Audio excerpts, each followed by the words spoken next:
ഇനി നമുക്ക് മെറ്റ ആഡ്സിനകത്ത് ഇൻസ്റ്റാഗ്രാമിലും അതുപോലെ തന്നെ ഫേസ്ബുക്കിലും നമുക്ക് ആഡ് റൺ ചെയ്യണമെന്നുണ്ടെങ്കിൽ നമ്മൾ യൂസ് ചെയ്യുന്ന ഒരു ടൂളാണ് ഫേസ്ബുക്കിൽ തന്നെ ആഡ്സ് മാനേജർ എന്ന് പറയുന്നത്.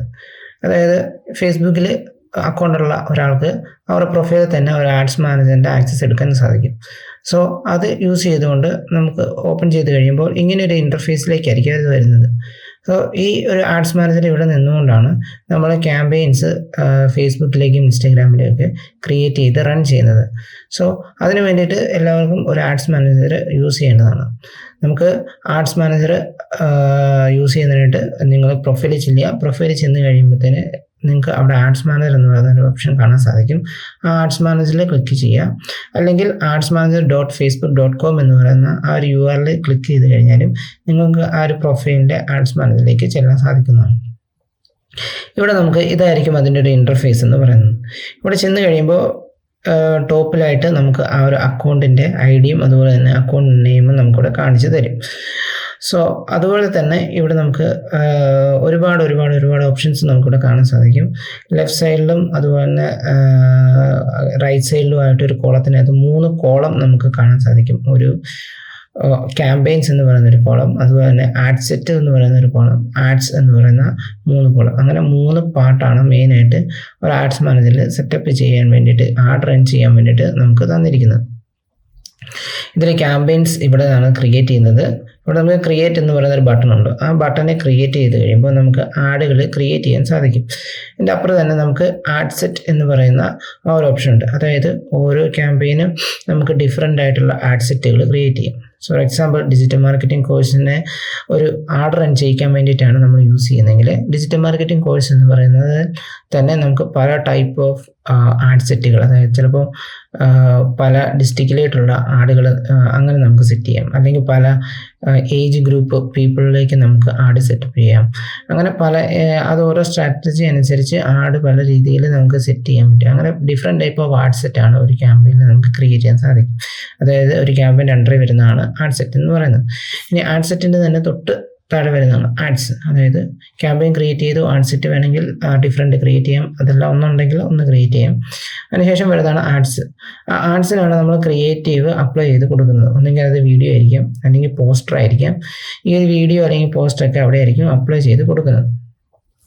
സോ ഇതിനെയാണ് നമ്മൾ ഒരു ആഡ്സ് മാനേജർ എന്ന് പറയുന്നത്. സോ അവിടെ ക്യാമ്പയിൻ ക്രിയേറ്റ് ചെയ്യാം, ആഡ് സെറ്റ് ക്രിയേറ്റ് ചെയ്യാം, different type of add set create ചെയ്യാം, അതുപോലെ ഡിഫറെൻറ്റ് ടൈപ്പ് ഓഫ് ആഡ്സ്, പല ടൈപ്പിലുള്ള ക്രിയേറ്റീവ് നമുക്ക് ടെസ്റ്റ് ചെയ്ത് റൺ ചെയ്യണമെന്നുണ്ടെങ്കിൽ ഏതാണ് നന്നായിട്ട് പെർഫോം ചെയ്യുന്നതൊക്കെ നമുക്ക് ഒരു ആഡ്സിൽ ചെയ്യാം. പിന്നെ ലെഫ്റ്റ് സൈഡിലേക്ക് ചെന്ന് കഴിയുമ്പോൾ ഒരുപാട് ടൂൾസ് നമുക്കിവിടെ കാണാൻ സാധിക്കും.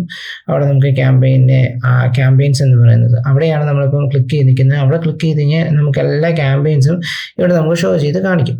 പിന്നെ വരുന്നതാണ് ആഡ്സ് റിപ്പോർട്ടിംഗ്. ആഡ്സിൻ്റെ റിപ്പോർട്ട് ചെയ്യാൻ വേണ്ടിയിട്ടുള്ള ആ ഒരു അതിനെപ്പറ്റി നമുക്ക് എടുക്കണമെന്നുണ്ടെങ്കിൽ ആഡ്സ് റിപ്പോർട്ടിങ്ങിൽ ക്ലിക്ക് ചെയ്ത് കഴിഞ്ഞാൽ നമുക്ക് കിട്ടും. പിന്നെ audience, add account setting, billing, ഇങ്ങനെയുള്ള ഒരുപാട് ഓൾ ടൂൾസ് ഇതിനകത്ത് ഡിഫറെൻറ്റ് ടൈപ്പ് ഓഫ് ടൂൾസ് നമുക്ക് യൂസ് ചെയ്യാൻ സാധിക്കും. ബിസിനസ് മാനേജറൊക്കെ നമ്മൾ ക്രിയേറ്റ് ചെയ്യുന്നത് ഓൾ ടൂൾസിൽ നിന്നുകൊണ്ടാണ്. ഇനി അതൊക്കെ എന്താണെന്ന് നമുക്ക് ഡീറ്റെയിൽസ് ആയിട്ട് നെക്സ്റ്റ് ക്ലാസ്സിലൂടെ നമുക്ക് നോക്കാം. ഓക്കെ, അപ്പോൾ ഇങ്ങനെയാണ് ഒരു ആഡ്സ് മാനേജറിൻ്റെ ഇൻ്റർഫേസ് എന്ന് പറയുന്നത്. സോ നെക്സ്റ്റ് ക്ലാസ്സിൽ എങ്ങനെയാണ് നമുക്ക് ഒരു ആഡ്സ് മാനേജർ ക്രിയേറ്റ് ചെയ്തതെന്ന് നമുക്ക് നോക്കാം. അതിനുശേഷം നമുക്ക് ഓരോ ടൂൾസുകൾ പറയാം, എന്തൊക്കെ പർപ്പസിനായിട്ടാണ് അതൊക്കെ യൂസ് ചെയ്യുന്നതെന്നുള്ളത് നമുക്ക് അതിനകത്ത് എങ്ങനെയാണ് ബിസിനസ് മാനേജർ നമുക്ക് യൂസ് ചെയ്യാം, അതൊക്കെ ഉള്ള കാര്യങ്ങൾ നമുക്ക് പറയാം. സോ ഇതാണ് ഇതിൻ്റെ ഒരു ഇൻ്റർഫേസ്. ഇനി റൈറ്റ് സൈഡിലേക്ക് ചെന്ന് കഴിയുമ്പോൾ ടോപ്പിലായിട്ട് നമുക്ക് അവിടെയാണ് നമ്മൾ ഒരു ടൈം പീരീഡ് നമ്മൾ സെറ്റ് ചെയ്യുന്നത്. അതായത് ഏതൊക്കെ മന്തിലാണ് ആഡുകൾ റൺ അയക്കുന്നത്, ആ മന്തിൽ മാത്രം നമുക്ക് ഫിൽട്ടർ ചെയ്തെടുക്കണമെന്നുണ്ടെങ്കിൽ ഇവിടെ ആ ഒരു ഡേറ്റ് സെറ്റ് ചെയ്ത് കൊടുത്തു കഴിഞ്ഞാൽ ആ ഒരു ഡേറ്റിലേക്കുള്ള ക്യാമ്പയിൻസ് മാത്രമേ ഇവിടെ ഷോ ചെയ്ത് കാണിക്കത്തുള്ളൂ. അതായത് ഇവിടെ ഇപ്പോൾ ഒക്ടോബറിലാണ് കാണിച്ചേക്കുന്നത്. അതായത് ഒക്ടോബർ ആക്റ്റീവ് ആയിട്ടുള്ളതിൻ്റെ റിസൾട്ടുകൾ മാത്രമേ ഇവിടെ കാണിച്ചു തരത്തുള്ളൂ. ഒക്ടോബറിൽ റണ്ണായി അതിന് കിട്ടിയിരിക്കുന്ന റീച്ച് അല്ലെങ്കിൽ ലീഡ്സ് എന്താണോ നമ്മൾ ചെയ്തിരിക്കുന്നത് അതിൻ്റെ റിസൾട്ട് മാത്രമേ കാണിക്കത്തുള്ളൂ. എല്ലാത്തിൻ്റെ റിസൾട്ട് അവിടെ ബ്ലാങ്ക് ആയിട്ട് കിടക്കും. സോ അങ്ങനെ ഡേറ്റുകൾ ഇവിടെ നമുക്ക് സെറ്റപ്പ് ചെയ്യാം. പിന്നെ ഡയറക്റ്റായിട്ട് നമുക്ക് ഇവിടുന്ന് റിപ്പോർട്ട് എടുക്കാം, അതുപോലെ ഡേറ്റകൾ എക്സ്പോർട്ട് ചെയ്ത് കൊടുക്കാം. അങ്ങനെ ഒരുപാട് ഓപ്ഷൻസ്, ഈ കോളമൊക്കെ നമുക്ക് കസ്റ്റമൈസ് ചെയ്യാൻ സാധിക്കും. അതിന് കസ്റ്റമൈസ് ചെയ്യാനായിട്ടുള്ള ഓപ്ഷൻസ് നമുക്ക് ഇവിടെ ഉണ്ട്. ഇവിടെ ക്ലിക്ക് ചെയ്ത് കഴിഞ്ഞാൽ നമുക്ക് ഓരോ കോളം കസ്റ്റം ചെയ്ത് നമുക്ക് അത് ഏതാണോ നമുക്ക് കൂടുതൽ വേണ്ടത്, ഏതാണ് ചെയ്യാൻ ബെനിഫിറ്റ് ആയിട്ടുള്ളത്, അത് ആ രീതിയിലേക്കൊക്കെ നമുക്ക് ഇതിൻ്റെ ഡാഷ്ബോർഡ് നമുക്ക് കസ്റ്റമൈസ് ചെയ്ത് എടുത്ത് നമുക്ക് നമ്മുടെ ഇഷ്ടപ്രകാരം നമുക്ക് ചെയ്യാൻ സാധിക്കും. സോ ഇതാണ് ഇതിൻ്റെ ഒരു ഇൻ്റർഫേസ് എന്ന് പറയുന്നത്. ഇനി അതോടൊപ്പം തന്നെ ഒരു ഇമ്പോർട്ടൻ്റ് ആണ് ബില്ലിംഗ് എന്ന് പറയുന്നൊരു ഓപ്ഷൻ ഉണ്ട്. അതായത് 2 അക്കൗണ്ടുകളാണ് നമുക്ക് മെയിനായിട്ട് വരുന്നത്. അത് ഒന്ന് പോസ്റ്റ് പെയ്ഡ് ആയിരിക്കും, അല്ലെങ്കിൽ പ്രീപെയ്ഡ് ആയിരിക്കും. അങ്ങനെ പോസ്റ്റ് പെയ്ഡ് അക്കൗണ്ടും ഉണ്ട്, പ്രീപെയ്ഡ് അക്കൗണ്ടും ഉണ്ട്. പ്രീപെയ്ഡ് അക്കൗണ്ട് എന്ന് പറഞ്ഞു കഴിഞ്ഞാൽ ഫണ്ട് അഡ്വാൻസ് ആയിട്ട് ആഡ് ചെയ്ത് കൊടുക്കുന്നു, ഒരു 500 ആഡ് ചെയ്ത് കൊടുക്കുന്നു. അതായത് കാർഡോ അല്ലെങ്കിൽ UPI ഉപയോഗിച്ച് ഒരു ആർട്സ്മാനിലേക്ക് ഫണ്ട് ആഡ് ചെയ്ത് കൊടുത്തിട്ട് ആ ഫണ്ട് യൂസ് ചെയ്തുകൊണ്ട് ആഡ് റൺ ചെയ്യിക്കുന്നു. അതിനുശേഷം ആ ഫണ്ട് തീർന്നു കഴിയുമ്പോൾ ആഡ് സ്റ്റോപ്പും അല്ലെങ്കിൽ അക്കൗണ്ട് എറർ എന്ന് കാണിക്കും. ഇവിടെ അക്കൗണ്ട് എറർ എന്ന്, അതായത് ഇതിനകത്ത് ഫണ്ടൊന്നും തന്നെ ഇല്ല. പിന്നെ വരുന്ന ഒരു ഓപ്ഷനാണ് പോസ്റ്റ് പെയ്ഡ്. പോസ്റ്റ് പെയ്ഡ് എന്ന് പറഞ്ഞാൽ ഓട്ടോമാറ്റിക് ആയിട്ടായിരിക്കും അതിൻ്റെ ക്യാഷ് പോകുന്നത്. അതായത് നമ്മളൊരു കാർഡ് ആഡ് ചെയ്ത് കൊടുക്കുന്നു, ഡെബിറ്റ് കാർഡ് അല്ലെങ്കിൽ ക്രെഡിറ്റ് കാർഡ് ആഡ് ചെയ്ത് കൊടുക്കുന്നു.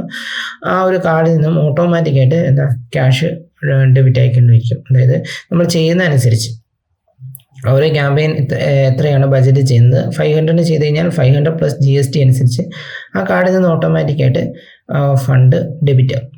എന്നാൽ പ്രീപെയ്ഡ് അങ്ങനെയല്ല.